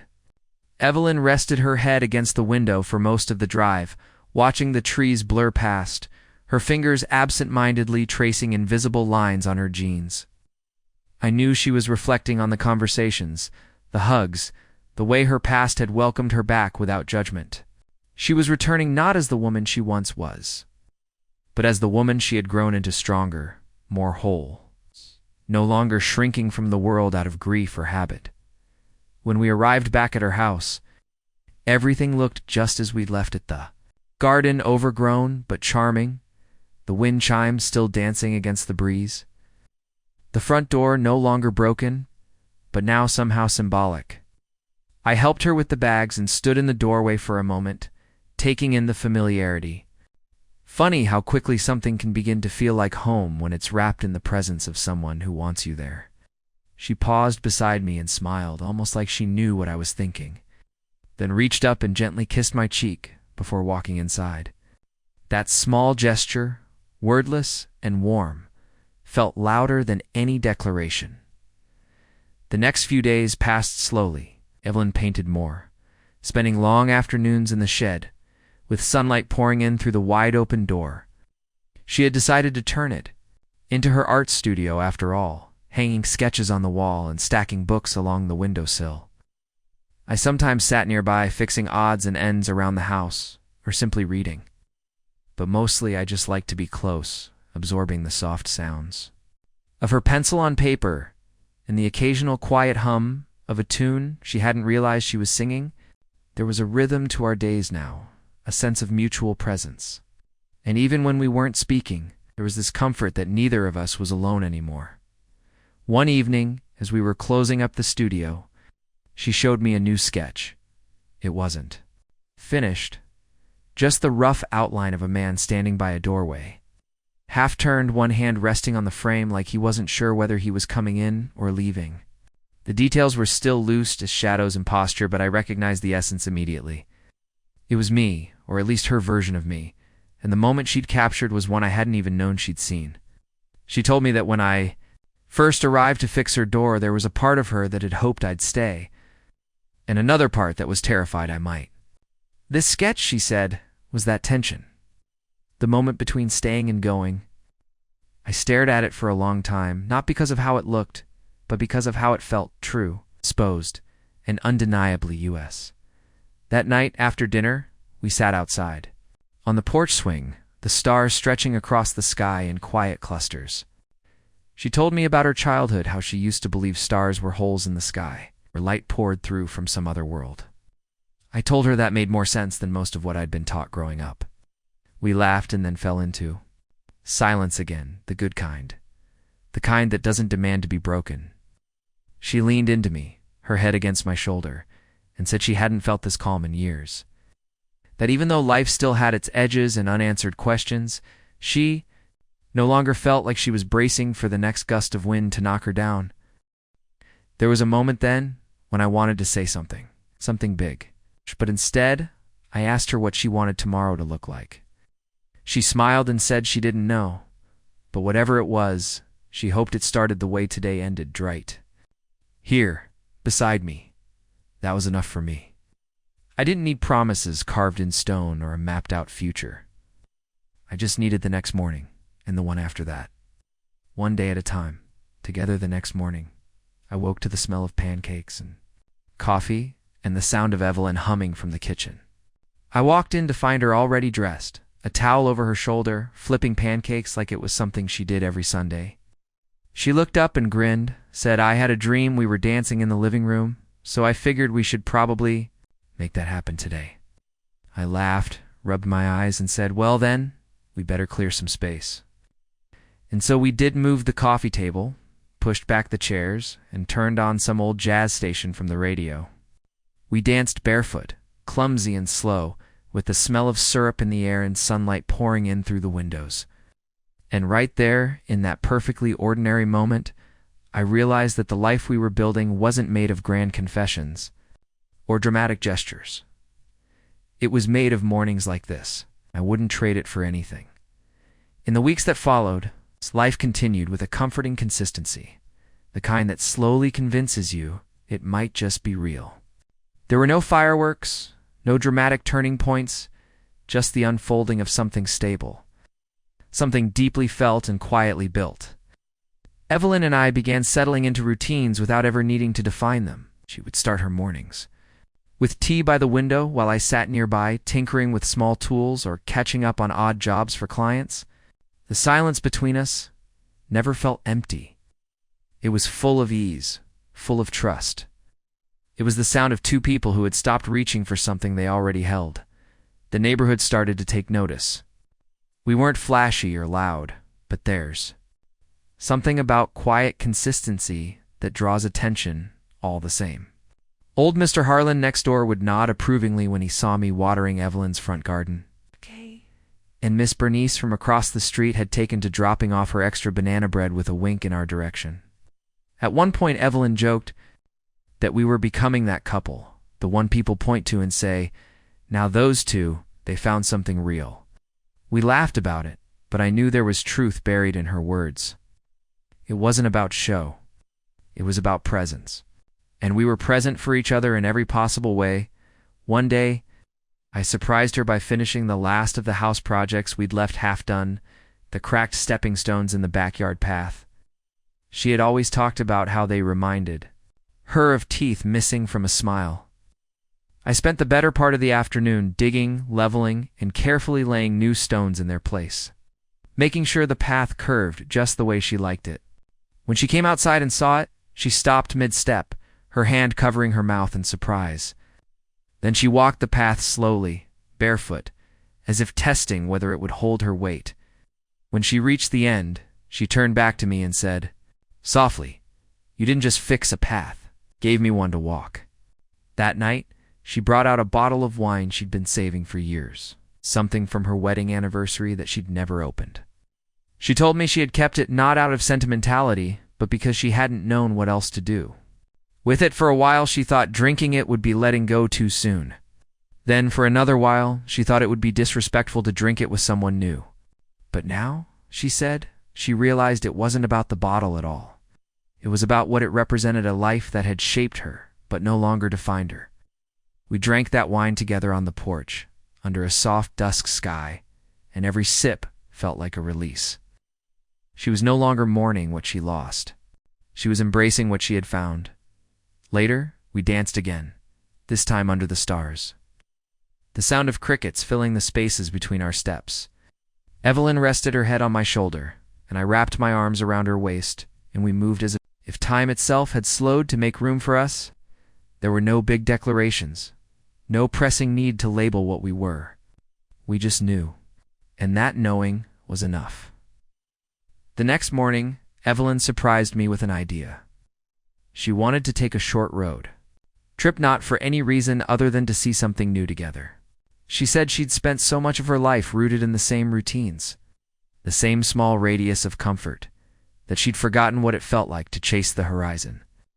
Now with me, she wanted to explore again, not just places, but possibilities. We planned it over toast and scrambled eggs, circling spots on a map, picking towns with names we couldn't pronounce and diners that promised the best pie in the state. It wasn't about the destination. It was about going together.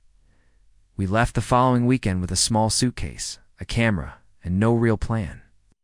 We stopped at antique stores, roadside fruit stands, and once, a tiny outdoor jazz festival where we danced barefoot in the grass. Evelyn looked freer than I had ever seen her, her laughter spilling over without restraint, her eyes constantly wide with wonder. She said it felt like she was rediscovering herself, like every mile we drove peeled away another layer of hesitation. At one point, while watching the sunset from a lookout point over a quiet valley, she turned to me and said, "I never thought I'd feel this again. I never thought I'd want to." I didn't need to respond. The way I looked at her said everything that night, in a motel room that smelled faintly of lavender and dust. We lay side by side, fingers intertwined, staring at the ceiling like it held answers. Evelyn whispered that she sometimes still felt a flicker of guilt, like maybe she was moving on too fast, or not grieving enough. I told her that healing doesn't follow a schedule, that the heart doesn't measure time the way the world does. She nodded and said she knew, but hearing it out loud helped. It always did. And in that quiet space, where doubts and truths could live side by side, we drifted to sleep with the certainty that what we were building was real, steady, and beautifully ours. The return from our short trip marked not just the end of a journey, but the quiet beginning of something deeper.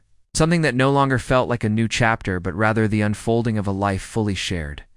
The days resumed their calm rhythm. Yet there was now an added richness in everything and understanding between us that didn't require words to affirm. Evelyn started humming while she cooked again, not because she was trying to fill a silence, but because she was at peace. I noticed she stood straighter, smiled more often, even carried herself with a lightness that hadn't been there when I first walked through her door to fix what had been broken. There was no sudden transformation, just a gradual unburdening, like someone letting the light in one window at a time. One afternoon, as the sun slanted golden across the porch and a soft breeze moved through the hedges I had trimmed only a week ago, Evelyn brought out 2 glasses of lemonade and sat beside me without saying a word. We sat like that for a long while, simply watching the neighborhood go about its quiet business kids, pedaling bikes down the sidewalk, the distant hum of a lawnmower, a sprinkler arching like a rainbow over the Hendersons' yard. Eventually, she broke the silence and asked if I had ever thought about putting down roots somewhere. It was a question that carried more than idle curiosity. It was a question about intention, about presence, about the possibility of permanence. I answered truthfully. I told her that for a long time I hadn't, that I had gotten used to being the man who came and went, always fixing but never staying. But lately, I had been thinking more and more about what it would feel like to stain just anywhere but here. With her, Evelyn nodded, as though she'd expected that answer, and for the next few days, she didn't bring it up again. Instead, she started including me more in the things that once felt off limits: the finances, the family heirlooms, the dusty attic full of memories that she used to keep closed. We cleaned it out together one morning, sneezing and laughing, and uncovering boxes of old letters, photos, even a wedding dress she hadn't laid eyes on in over a decade. She didn't cry when she saw it, though she did pause. Then she folded it gently, placed it back in its box, and whispered that it wasn't bitterness, just clarity. She was no longer looking behind her for answers. She was facing forward. We began redecorating the house, not because it needed it, but because she said she wanted the space to reflect who she was now. The old sofa she had kept purely out of obligation was replaced with a soft gray one we picked out together. The hallway, once lined with faded prints of landscapes, now displayed her own sketches, some abstract, some intimate, all undeniably hers. I built her a new bookshelf beside the window where she liked to sit with her tea. She started calling it our corner without even realizing it. And when I heard it for the first time, It settled something in my chest that had been restless for years. At night, we shared quiet rituals, brushing our teeth side by side, folding laundry while music played softly in the background, lighting a candle before bed as if to signal to each other that the day was done and we had made it through together. I had never thought such simple things could carry so much weight, but they did. Every shared task, every unspoken gesture, was a stitch in the fabric of a life we were creating with care. One rainy evening, Evelyn curled up next to me with a worn photo album. She opened it to a page I hadn't seen before, one filled with pictures of her as a young woman laughing in a field, posing beside a dog I never met, caught mid-spin at a wedding I hadn't attended. She pointed out people, moments, places, her voice low and fond, sometimes tinged with sorrow, but never regret. Then she turned to me and asked if I had any pictures from before. I hesitated at first, unsure of whether I wanted to open that door, but I went to my truck and pulled out a small tin box I hadn't touched in years. Inside were photographs, some yellowed, some torn, all part of a life I rarely spoke about. We laid them out together on the coffee table, to history's unfolding, side by side like puzzle pieces slowly clicking into place. She picked up one photo of me with my father, both of us standing beside a half-built fence in a yard I barely remembered. She traced my younger face with her finger and said, "Even then, you had that look like you were holding more than you were ready to carry." I didn't say anything. I just took her hand and held it, because she was right. Because, for the first time, I didn't feel like I had to carry it alone. The season shifted around us quietly, summer giving way to the gold and amber of early fall.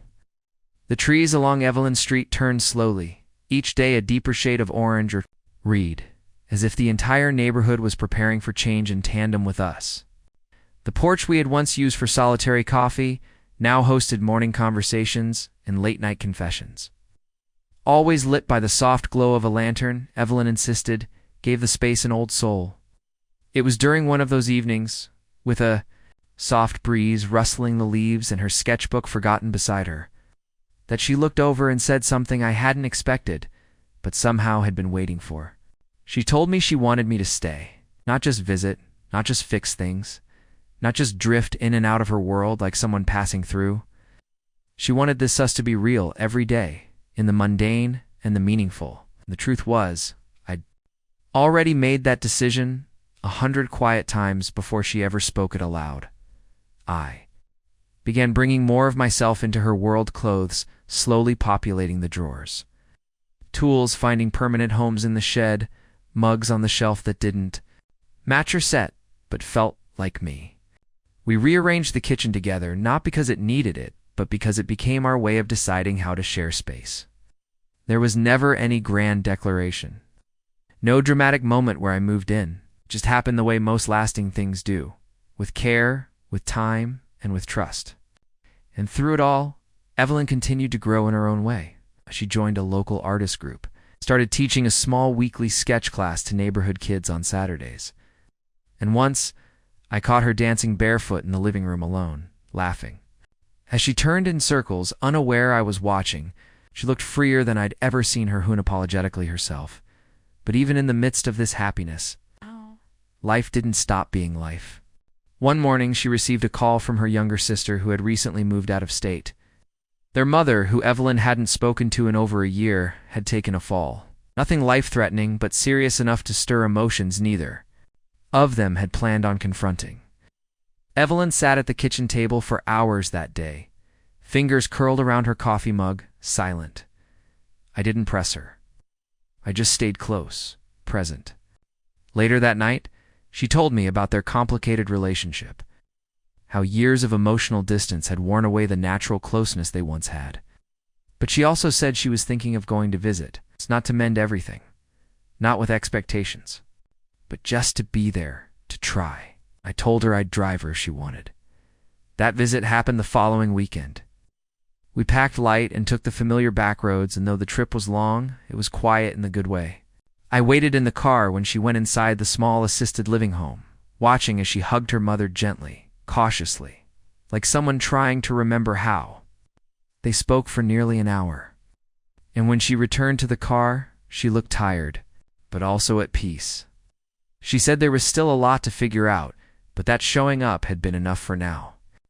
We stopped for pie on the way back and shared a slice like we always did, the silence between us filled with understanding.